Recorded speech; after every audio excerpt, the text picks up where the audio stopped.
Good afternoon. I'm Carly McCarty, host of the Dining Diva show.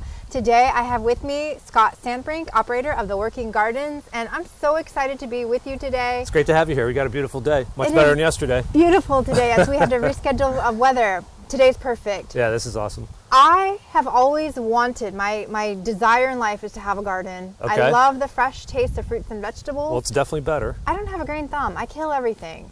So how can I get started? What are some of the basic tools? What do I need to know about soil conditions?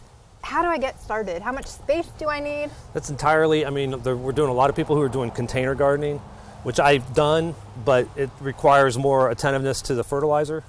So, but if you've got a small bed, even like I know people that'll mix things into their flower beds so that they don't have to look at the ugly garden syndrome. I've seen some wonderful, beautiful urban scapes where they're growing fruits and vegetables on their front lawn, and it's gorgeous, absolutely beautiful. Yeah, with a little thought and forethought, you can get a lot of things going. So what are some tools that I need to get started? Well, I laid out here, and the classic gloves, a few different kinds of trowels. Okay. Yeah, that one's a nice one because it gives you a lot of leverage with the little handle. Okay. This one's more narrow, so you can cut roots. Okay.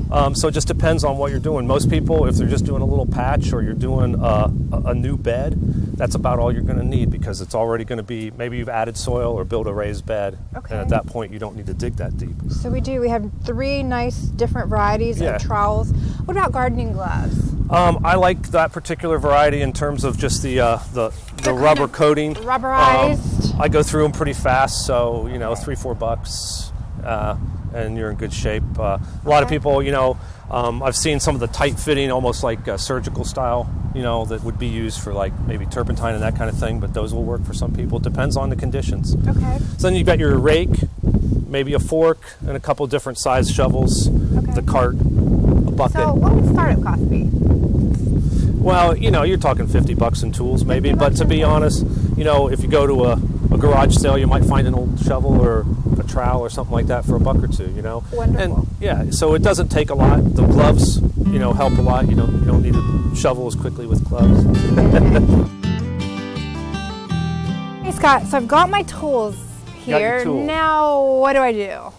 Well, let's say you got to have a space and decide where that space is going to be. What kind of space am I looking for? Something I assume with sun, but how much sun? What soil conditions? You definitely don't want to have 6 to 8 hours sun minimum. Okay. The more sun, the better. So full sun is better. Okay. But it can vary crop to crop. So you can use that to your advantage, put a high crop and then maybe tuck something like lettuce that likes cooler temperatures behind it in the shade. Okay. Okay, so that's how you can get more in a smaller space. So 6 to 8 hours minimum of direct sunlight each day. How big of a space do I need? As much as you want to spend. You can see back there I've got quite a bit. So, you can start with a very small bed and build up, maybe start with one crop. Okay. And, you need to expect that you're going to kill something. Yeah. So maybe have a few more plants than you need to allow for some of that. Okay. And, that's just part of it. I've been doing this since I was a kid and I'm self-taught. So it's a lot of what they call microclimates. Every place is a little different. My soil conditions here are going to be completely different than yours. Okay. I'm in a low valley. It happens to be sand here. A lot of people have more clay. And we looked at if you can clump the soil up and tap it and it breaks apart, we have a nice balance of clay versus sandy soil. Yeah, clay will just stay in one thing and will not. Okay. And sand you won't be able to get to turn into a clump. What about nutrients in the soil, and how do I know if my soil has the right nutrients, and if it's lacking, how do I add nutrients? You can watch your crops. Okay. So your plant's real vigorous, healthy growth, like was down there with the cilantro. It's a good indicator that they're doing fine. Okay. If something is looking poorly or maybe not doing as well, then you've got some kind of condition, whether it be lack of water, too much water. There can be almost a lot of different things, or nutrition. Okay. If you put in consistent mulch and add in compost to your soil yearly, you'll probably provide enough year to year for most plants. Okay. Broccolis and some things are heavier feeders than others, so it depends on the crops. And do I need to rotate my crops if you can year? It's best to. Okay. Because you won't allow if you grow something in the same place, the pests for that stay there too. Okay. So if you move it around, then they have to at least go across the garden to get to it Very again. good. Yeah. Now, what are some sources of seeds? Because I understand, and I'd like you to talk about heirloom varieties and heirloom seeds and why they're probably better to use. Older varieties and the heirloom varieties are better, I think, for home growers in the sense that the reason we don't see them in the stores as often is they often don't travel well. All the heirloom tomatoes are really soft. Right. But that gives you the beauty, the It's more- essence of that tomato and the flavor. Yeah, and everything that you're buying at a farmer's market, it should be, if it's local and that guy actually produced it, it's probably less than 24 hours or a week out of the garden versus something that's been trucked in. We don't know when it was done. Or even China or so many places where, products are being shipped in. So where can I find seeds?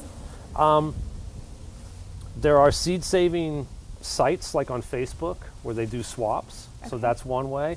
Then there's your catalogs, of course, and online, you I can know do a one search. of mine was Baker Heirloom. Baker Heirloom is a really good one. I really like Nichols Garden Nursery out of Oregon. Okay. The reason I do is they're gardener cooks, so they are looking at the product from a growing and cooking standpoint. So a lot of times you'll find varieties that have better flavors or are grown for the flavor as opposed to how they look. Very nice. Okay, Yeah. Nichols Garden Nursery. Nichols Garden Nursery. And so essentially that's what we plan to do with whatever we're growing to begin with. I would so- assume, yeah. So there's Southern Exposure Seeds is another good one. There's Nichols. Fedco is a really good one. It's employee owned. Okay. And I try to pick ones that aren't corporate run Very because they're going to have more what you would call older. Sometimes they're referred to as landrace or heirloom. There's a lot of different varieties that maybe you'll find there that you won't find anywhere else. Once I harvest my crop, can I reuse my seed? Depends on the variety. You can with typically heirloom tomatoes are easy to do. Okay. I just the true way is to ferment the seeds out. The good ones stay on the top and the bad ones fall, I Okay. believe. Or no, vice versa. The good ones fall and the bad ones will float. But I will typically just take a tomato and squeeze it out on a paper towel and let it dry. Okay, And then you can just plant that paper towel just like that. very nice. And that's an easy way. You can write on it and tuck it away in an envelope for the winter. I worked at a school where they would serve hamburgers for lunch, and we ate outside in Southern California. Kids didn't want to eat the tomatoes, so they'd take the tomato and they'd throw it over their shoulder, and all of a sudden we started sprouting up tomato plants all over campus. Yeah. They do that. It's awesome. So I've got my soil, I've got my seeds, I have my tools. Mm-hmm. I'm assuming that directions are going to come on the seed packet as far as depth and what time to plant. Yeah, and I think seed starting is one of the trickier things. I do a lot of it. It depends. Depending on what I'm growing, I will start them inside typically. Okay. Peppers, tomatoes. You can have a more controlled environment. When do I want to start my seeds? What season would I do that? Well, like onions, I start in late January, early February.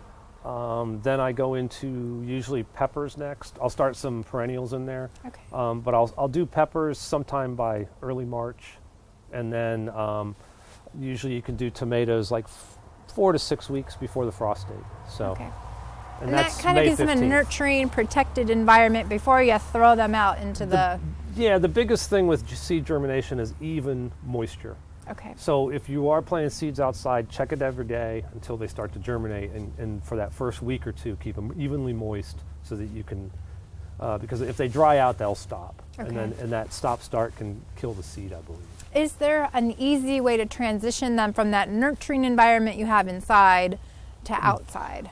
You do need to bring them out. And it's called hardening off. It's both to temperature and to sunlight. Okay. If you put them directly from indoors to outdoors, they'll a lot of times burn the leaves off, and you can kill the plant, Okay. or definitely stun it. Okay. So you want to bring them out and gradually introduce them to temperature, the current temperatures outside and the sunshine. So start out for an hour or two and then move them back. A lot of times I'll bring them out in late afternoon, leave them in a place that's going to be shady in the morning, so they get a half day the next day. Okay. So you can do a couple hours one day and then up it gradually over. And they say over the course of the week, usually 3 to 5 days is what I do. But And about what time or how long in the process should I start bringing them out to acclimate? you want to do that It depends on, like here I'm in a low spot, so I typically don't end up planting much until after Memorial Day or at Memorial Day. So it depends on when you're planting out and the conditions. You know, we've had pretty strange springs where we've been having our heat in May and June. Right. And that changes everything, you know, Okay. in terms of those timetables. So I think we have to be a little easy on ourselves and realize it's a process of trial and error, and we're going to make some mistakes. Plan for that. Right. Plant extra, knowing that some of it may not survive. And if you have extra plants, there's plenty of people to share them with. There's usually friends, there's community gardens, there's a lot of places that are happy to have extra plants. That's true. And I would say, you know, as a beginner, you know, maybe start with one crop and get used to it. What's an easy one to start with? I think peppers are fairly easy. Everyone likes tomatoes, but I think tomatoes have a few issues over the course of the summer with some diseases and whatnot, especially if it's wet and cool. They require 70 degrees at night in order to turn red. Okay. And so like this summer, we had 49 in July at night. Scott, it's November here in Ohio. It's a little chillier than is comfortable for me. What is there to do in the garden in November? Well, this is a big time in the garden. I've just planted these 2 beds with garlic. Garlic is a fall crop. So you So plant it, when you did plant you it now. these? Just this End week. Just Now? this week, yeah. Wow. So you can plant anytime after September or mid-September on. And then when do you harvest it? It comes out in June. Oh, wonderful. So then I'm able to take these same beds and put something else back in for the rest of the summer. Now this is really nice because I heard a lot of our garlic comes from China. It does. Some from California, but a lot of it comes from China. So the fact that you're growing it here is impressive to me, that we have a local source of garlic. Yeah, there's a number of us around growing garlic, so That's- it's not as rare as you might think. You just have to search it out. I'm so glad to hear Yeah. that. And I assume you can pick it up then at the farmer's market. Yeah, I've had it at the farmer's market all summer. Wonderful. So yeah. And which farmer's market do I you was sell doing your the produce? Stark Fresh Corridor Market at Okay. Mahoning and Superior Northeast in Canton. Mahoning and Superior Northeast. And when did they hold their They do farmers theirs on markets? Thursday, and they do it from 3 to 6. Very nice. So yeah, it's a nice little spot. Yeah. Now, what do we have here growing? So this is like, let's say, okay, we've got our garlic here, and we take this out in June. So then in the next month, I can plant some crops like this. This is a parsnip, Okay. and typically you want to eat them when they taste better after a chill. Okay. Okay, Which these I typically let. tends to kill things. We Right, can- these guys are clearly doing fine, and you can beautiful harvest these colors. all winter. You can mulch them in, and then you can get into the, like on a warm day like this, maybe in February, or when we get our break around Christmas and whatnot, you go out and you can dig a few, put them in bags and put them in your fridge, and then use them for the next month or so. And explain to the audience, how do you use a parsnip? I like to fry them. I'm not big, I'm not too partial because they're pretty rooty tasting. So people that like rutabagas and beets and things might like these. What I found is if you brown them up and get them, like I'm going to try some chips today because these are so big and they can get woody, but I'm hoping that I can fry them. And when you fry them, they brown up and the sugars will caramelize. So they're a lot like a potato chip. A lot of times when you buy the natural veggie chips, they'll have parsnips in there. Scott, this is an interesting grass here and a vibrant Yeah. green for this time of the year. What do you have going on here? It's oats. It's an oats that I've sown as a weed deterrent. They call it a cover crop. Okay. So you can see back here that I've just planted a new one that's just starting up. So Okay. this one I planted maybe a month or more ago. So it gets about waist high, and it will get frozen out in the winter. Okay. But what I'm fighting is a Canadian thistle, which is sort of it's a Medusa for lack of a better word. And it just continually comes up, so I have to disrupt its roots. This will potentially drown it out in this instance. Very nice. Yeah. What are some other interesting things that you've got going on over here? These are a pretty unusual beet. These are a golden beet. Oh, I love beets. Yeah. Oh. So if you've never had those, I'll send a couple of those home with you. Let me find a nice size There's one here. nothing better than a beet salad. There's a with few some here. goat cheese. Pick some up from Abby Turner and the Lucky Penny Creamery. It This- makes the most yeah. delicious salad. See, they're golden. They're an orange. They're beautiful. Just the beautiful. And Especially they're- when you get a mixture. It looks like jewels in your Yeah. salad. Yeah. Those are a little more difficult. So a beginning gardener, I don't know if I'd recommend them because they're like, this is a whole seed packet and it didn't come out quite as much as it should have. So yeah, but they're really tasty. I like them, and I'm not a beet guy. And they're high in sugars. So they have they're just amazing. Yeah, a lot of antioxidants and a lot of good stuff for you. Yeah, Yeah. because you can use the greens as well. Okay. Yeah. Then I've got carrots here. These are some Japanese onions that I started. I've also got a daikon radish here, so he's getting pretty big. He's about ready to to harvest. So he'll be about that big around and maybe 8 or 10 inches. And you have onions through here. Onions here, and then I've got some carrots. Yeah, these are a nice carrot though. They're a yellow carrot. Oh, again, I've just made a pasta dish Yeah. and using different colors of carrots. A nice Yeah. golden, orange, and purple carrot. So these are called a Yellowstone, I believe. Oh, yeah. beautiful carrots. And these are a cooking carrot. Yes. So I've got some orange ones there, and they're more for fresh eating. So there are different uses. Friends that insist they didn't like cooked carrots. I said, but you've never had. You've had canned carrots that were heated up and stuff. But nothing like a fresh carrot. And again, they're high in sugar content, so add a little butter, steam them, and it's delicious. And a lot of people eat the greens of those as well. Yes. They are edible and nutritious. Same with the parsnips, Very nice. So I've also got some cabbage over here in the background there. This is another cover crop, a type of what they call a living mulch. It's a kind of clover. So it'll only get about 6 inches high, and I should be able to plant in it. That's a test bed to see if it works. Very nice. So this is also a good time to experiment with different things. It is. I grow a lot of stuff into the fall, and then I'm able to harvest carrots all winter. The beets will get frozen out, so I'll take them out in the next month. But they can handle a pretty good freeze too. So contrary to what I thought, gardening doesn't end in August. No, lettuce is a great one to grow. There's lots of stuff that if you take a little, like you might have to start them inside, but you could still put them out. I've got lettuces that self-sow here. And how do you store this over the winter? Your carrots, your root vegetables? Those will store a month or so, maybe, if you put them in a plastic bag. Okay. They'll still store for quite a while in a fridge in a plastic bag. Okay, very good. Check them periodically so you don't have one bad apple ruin the whole bunch. Right. Very nice. You have some interesting crops going on here with some interesting stories, some perennials and... Well, we specialize in native perennials and woodland, spring woodland flowers. That's right. I think he's an amazing source of knowledge about what's native to this area, to the Americas, to Ohio. Yeah, there's a lot of things that some are edible. So we'll show you the Jerusalem artichokes or sunchokes over here in a little bit. I've got some herbs that have come up. Like these are self-sown. That's where I grew them last year. The seeds fall down. I let them come up again. And so that's cilantro. And then that was the brown one there was a summer savory. And then I've got some, there's thyme up there. And this is the oregano. I would save myself so much money if I would plant herbs because I use herbs in my daily cooking, and they're one thing that they're expensive to buy in the store when you can so easily grow them. You can put some, just outside your back door or something like that. The other thing is you can get a small drying rack, air drying, so it doesn't take power, and you can just lay them out on a sheet, and then it will take a little bit of work to have enough to get you through the winter, but it can certainly be done. Yeah. And again, look how healthy and bright that cilantro looks. Yeah, and it's just doing, there. and it's, see, that's pretty sandy soil there. I mean, it's sandy here, and it's getting the great amount of moisture. It's doing its own thing. I have it mulched in. Very nice. Yeah.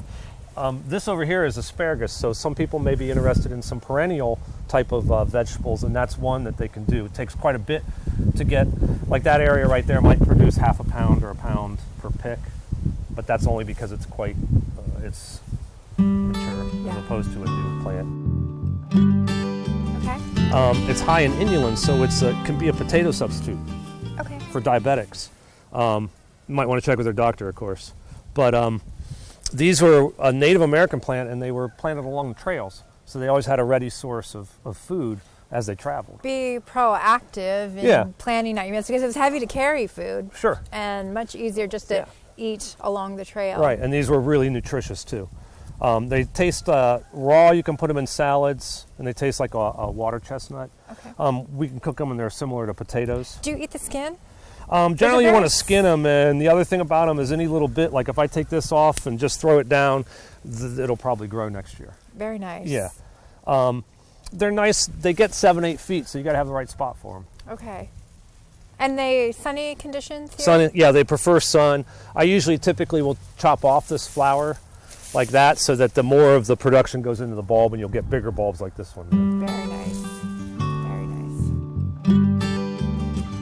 Scott, it's November, as I mentioned. A lot of the farmers markets are closing for the season.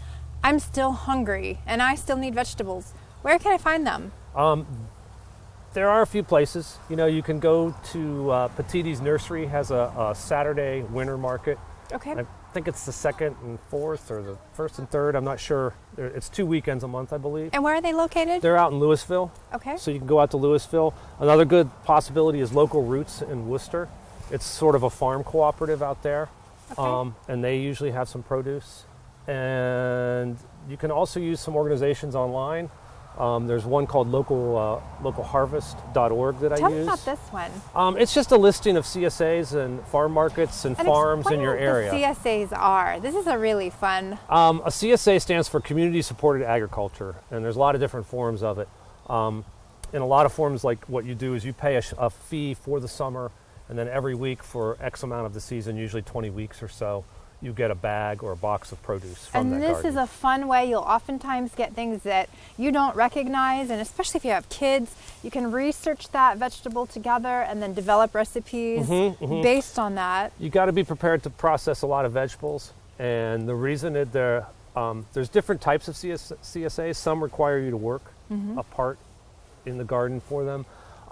And the real beauty of the CSA is that as a consumer, you're actually taking some of the farmer's risk. Because a farmer puts 100% of his crops at risk every year. Right. And so you may have a summer, like this last summer was very wet, and people probably didn't get the tomatoes and peppers and other things that they were expecting, but they did get other crops, right. or maybe none.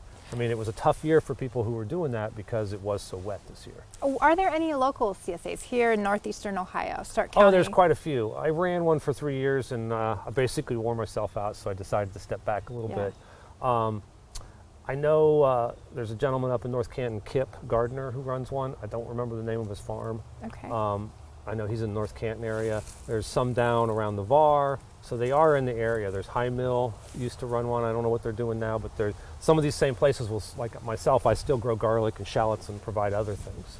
Yes, and where can I get some of these garlics when you harvest them in June? Will you have them? I'll have them at the market. I may be there every week. I won't be there every week. We're trying to work out a consortium, so a few of the smaller growers each of us would take 1 week and sell, and that way we don't have the commitment of every week to the market, but still have our products there. See, I'm so excited about this, being able to, one, support a local farmer, but two, I know that I'm eating something that's local, close to home. You're going to get much more flavor when you eat locally. You're probably getting more nutrition too. Yeah. I've been seeing that between 5 and 40% less nutrition in our food now since 1950. But that's, I believe, according to the USDA's numbers. We have a greenhouse here, and I see some beautiful root vegetables stored here, some squashes over here. Yeah. How can you use this to either extend your growing season or store as you have the root vegetables? Yeah, right here? now what I'm doing, I use it for my house plants, or this is a pepper I'm going to try to overwinter. And these are my sweet potatoes, which need to be cured. So you have to heat them up a bit, and they'll taste better. They'll get sweeter and a richer flavor. And the same thing with the winter squash. How long do you store them to These cure guys, them? it's like 3 weeks. Okay. But that's like 3 weeks at 85, which is hard to get consistently in Ohio. Right. So I leave them in there a few weeks. Like these guys have been in here for quite a while, the squash. So and I use it for my plants. You'll only get, it won't last much longer. If you go below 25, you're probably going to freeze whatever's in here. Okay. Unless you have a double-sided, and this is quite thin. So you can't, it's a season extender. It's not going to get you through the winter. Okay. Yeah, I've tried stuff in there and it'll still freeze out. But again, I see you've got your houseplants in here, and it's nice to, what do I do with those? Yeah, so it gives me some interim period because I'm not ready inside to move them in yet, so I have to get some other areas cleared. Yeah. So it works for, the same way in the spring. I can bring plants out. So a lot of times what I'll do is I start my seedlings and then I'll move them out here as they get a certain size to acclimate them to the temperatures and whatnot. And they grow a little better in the sun than they do inside. As most living creatures do. Indeed, yeah. I'm enjoying the sunlight today. Well, we can here in sunny Ohio, right? Scott, it was really nice great talking to to you. And I'm certainly going to check out localharvest.org and to find some sources of locally produced produce over now that the farmers markets are closed. Yeah, it's the best way to do it. Thank you so much for having us Thanks today. for coming out.